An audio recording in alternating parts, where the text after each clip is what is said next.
Selamat pagi saudara-saudaraku terkasih dalam nama Tuhan Yesus Kristus. Dari tanah Jawa, saya sampaikan firman Tuhan untuk kita pagi ini. Dari 2 Timotius 2 ayat 24.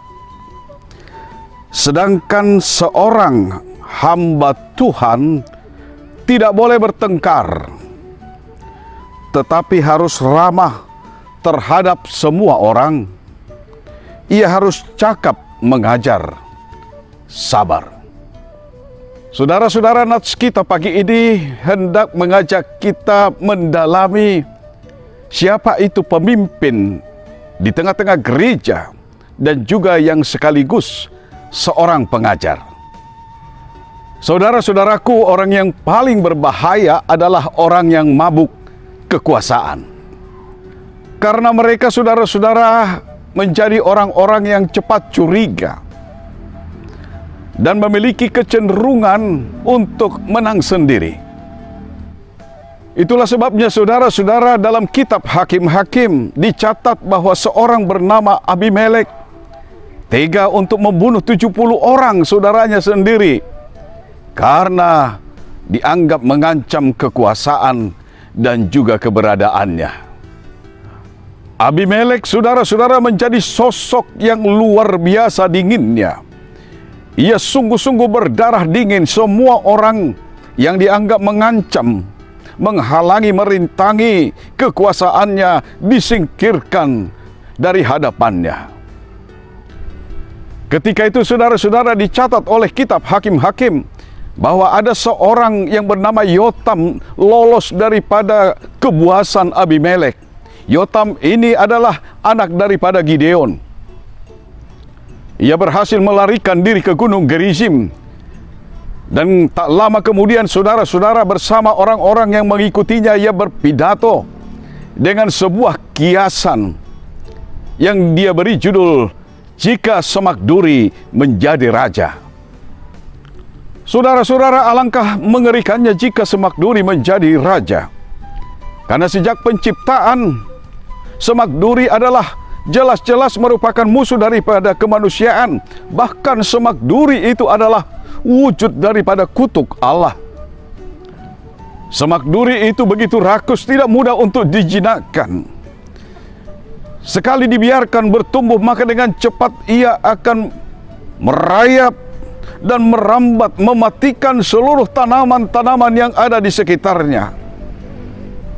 Prinsip dari Semak Duri, saudara-saudara, hanya satu: aku hidup dan yang lain harus mati, atau memilih untuk tunduk. Semak Duri juga pantang untuk diganggu. Ia akan menusuk dan melukai. Ia akan membuat kita berdarah-darah dan tidak peduli pada penderitaan orang-orang yang ada di sekelilingnya. Mengapa, saudara-saudara? Karena Semak Duri tidak minta untuk disayangi.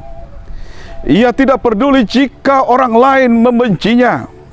Yang paling penting bagi Semak Duri adalah bahwa orang harus takut padanya dan tidak mengganggunya.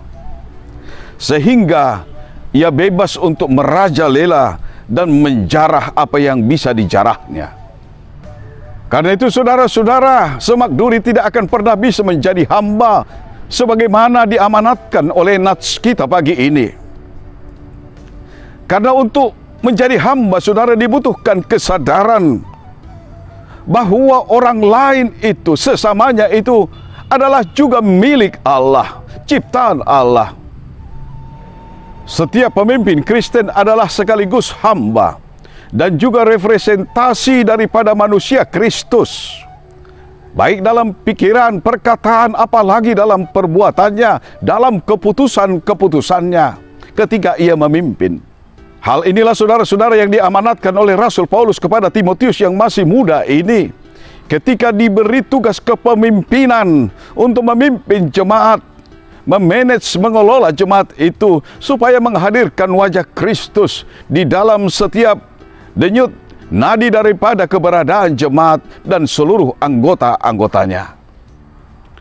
Kuasa yang terdapat dalam kepemimpinannya haruslah menjamin pertumbuhan, kematangan, kedewasaan daripada setiap orang-orang yang dipimpinnya, yang diikat oleh cinta kasih persaudaraan, yang saling memperdulikan dalam suka dan dukanya. Kematangan dan kedewasaan spiritual inilah saudara-saudara menjadi tugas seorang pemimpin. Ia menghantar orang untuk tiba pada tujuan ini, sehingga dari dirinya mereka memperkenalkan Kristus, mereka memproklamirkan Kristus dimanapun mereka berada. Dan hal ini saudara-saudara berbeda dengan semak duri. Semak duri mengkerdilkan orang, sedangkan pemimpin yang menghamba itu justru membawa orang pada keselamatan dan juga pada kehidupan. Selamat pagi dari tanah Jawa, mari merenungkan. Mari merenungkan saudara-saudara. Tuhan memberkati keluarga saudara dan kita semua. Amin.